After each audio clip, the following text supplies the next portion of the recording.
We've been talking about anti-trans news for a really long time. We've been covering numerous different ways in which particularly trans youth are having their access to care threatened, but we also talk about instances in which adults have their rights threatened. Like, for example, some of these age restrictions on adults only can access hormone-related care.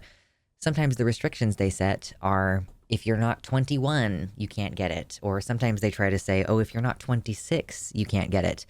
In the state of Florida, they completely removed any coverage for trans-related care from the Medicaid option. So if you have public insurance in Florida, your stuff is not covered anymore. You have to pay full price for any gender-related services, like any transition-related services, which means that there are adults, despite the fact that the Republicans keep saying, oh, we just trying to protect the kids. We don't care what you do when you're an adult. It's between you and your whatever.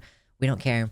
But there was a recent poll from Data for Progress showing that 24% of those who were polled had had either a disruption or a discontinuation of their transition-related care due to these policy changes in the United States. If you're enjoying this video, hit the like button, maybe subscribe, hit all notifications if you want. Feel free to check out the links in the description. You might find some merch you like, or you can hit up the Patreon to support the content and find free stuff. Oh yeah, and Aaron in the Read points out, I didn't even remember to point this out here at the beginning, that there's also, not only are they eliminating Medicaid coverage, but they're also allowing pharmacists and hospital systems to simply not treat trans patients and give them the care that they need because of religious exemptions or whatever. And they're also imposing restrictions on providers, saying you need to have a doctorate. A lot of people across this country get their hormones from a registered nurse. Aaron in the Read, yes. So if you were getting your care from I know you're making fun of me. Because my brain and my mouth are not in coordination with each other. You know, plenty of people go to Planned Parenthood and have a registered nurse give them their hormones. So if you put all these new restrictions on, you have to have, a doctor. You have to be a doctor in order to actually give these medicines. You can only get a prescription from a psychiatrist. This means that people are losing access to care that they've already been on. They've already confirmed with their medical providers that they should be on it, but arbitrary restrictions are limiting their access. So fully 1/4 of the people who were polled in this particular poll, 24% of trans adults had healthcare disrupted or discontinued as a result of anti-trans legislation. So it's this specifically questioned trans individuals about the impact of anti-trans policies or rhetoric within their lives. So yeah, 24% reported that their care was interrupted or discontinued. This percentage translates to more than 380,000 transgender adults if you extrapolate that out to the general population. So this is kind of just showing, this Data for Progress survey covered more topics than just that. But yeah, so 61% of trans adults had heard anti-trans remarks from a family, friend, coworker, or neighbor. 24% obviously lost access to medical care or had it interrupted. 20% didn't feel safe going to the doctor or hospital out of fear of discrimination. 19% had difficulty trying to change gender marker. 19% had to wait excessive amounts of time before an initial appointment or receiving gender-affirming medical care. 9% were forced to go to a new clinic within the state to receive gender-affirming care, like you couldn't get it from your regular doctor. 6% had been forced to move or travel out of state to receive any gender-affirming medical care. And 23% of respondents had none of these. So yeah, that's pretty crazy. This survey does not go into any detail about what specific kinds of disruptions to healthcare access there have been, because there are obviously a range of different recent legislative actions, as we discussed, that may be playing a role in people needing to change clinics or go out of state or whatever. So here's a couple of different other ways that we haven't discussed. Oh yeah, so I didn't include this one earlier when I was referring to the number of different ways that this can be limited, but Idaho passed legislation prohibiting the use of public funds or facilities providing any gender-affirming care, which I think means basically any state hospital that receives public funding or works with Medicaid can't provide this care. You're not able to accept Medicaid because it's public funding if you are providing gender-affirming care. So basically any major hospital has to stop taking Medicaid or stop providing gender-affirming care. So it's just pretty rich for the Republicans to keep saying, oh, I don't care what you're like, I don't care what you're doing with yourself as an adult. Adults should have this option.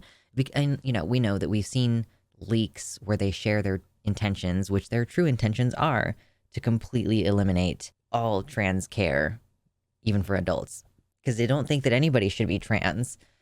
They just use the kids as a wedge to get in, as a way to get their foot in the door and go like, hey, we're only caring about the children. It's only about protecting children.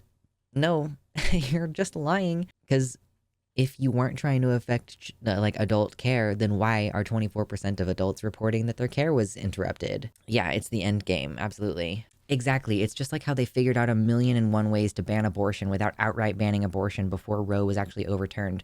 Yeah, like clinics closing because they start introducing new requirements that in any clinic that provides certain surgical services, because a first trimester abortion is considered a surgical procedure. So anyone who does surgeries has to have hallways that are wide enough for two gurneys to pass by each other. And of course, if you've ever been to a Planned Parenthood or a clinic like it, they're usually in pretty small commercial buildings with maybe slightly wider than average hallways, but not big enough for two gurneys to pass by each other. So they just end up having to close, and they don't always open a new location. There isn't always a new location available built to those hospital specifications. So that's part of the reason why there are fewer and fewer. That's just one example. There's just one example of a duplicitous, indirect way of closing abortion clinics. Yeah, it's diabolical. It's crazy. And this is what they do. They're morally mandating abortion out of existence. They're morally mandating trans people out of existence. Yeah, in Louisiana, there was one Planned Parenthood in the whole state when Lord Byron was an undergrad about 10 years ago because of laws restricting arbitrary things like building size and hallways and all that kind of crap. Here in South Dakota, there are a grand total of 2 abortion clinics on either end of the state. They're trying to migrate out. It goes into the larger attacks on women's healthcare as well. Many women get their birth control from Planned Parenthoods, and when they close, they have neither access to birth control or abortion usually. Arizona did stuff like that where communities made it impossible for these locations to stay open, and then they wonder why Arizona is always super high on teen pregnancy lists, right? That is the thing, that they also revoke access to regular physicals. In poor communities, maybe Planned Parenthood is the only sliding scale clinic where you can go get your blood pressure checked. So poor people are also going there for just regular services, not only just accessing birth control and accessing getting condoms. Yeah, it's an intersectional attack. And again, we were recently reading about another state, Ohio maybe, I can't remember which state it was, but they were trying to remove informed consent clinics. They were basically saying it was Governor DeWine who was saying, I reject the rules that the legislature just tried to put in place with regards to trans care. But he also was as my directive, I would like the legislators to write law that would essentially how did I phrase it? It was end these drive-by clinics where you'd only have to go in once for one visit. That's Planned Parenthood. That's what they do. So if you attack Planned Parenthood and you're we need to close these clinics that are giving this care, then okay, one of two things is going to happen. Either Planned Parenthood no longer provides gender-affirming care, or they have to close the whole clinic. I think most likely, in an instance like that, they would not close the whole clinic, but it was drive-by clinics. Drive-by meant you can get hormones without having to do an extended whatever. Yeah, Planned Parenthood kept me from having pretty bad complications from an endometriosis-related issue as a teenager because my family didn't have insurance at the time.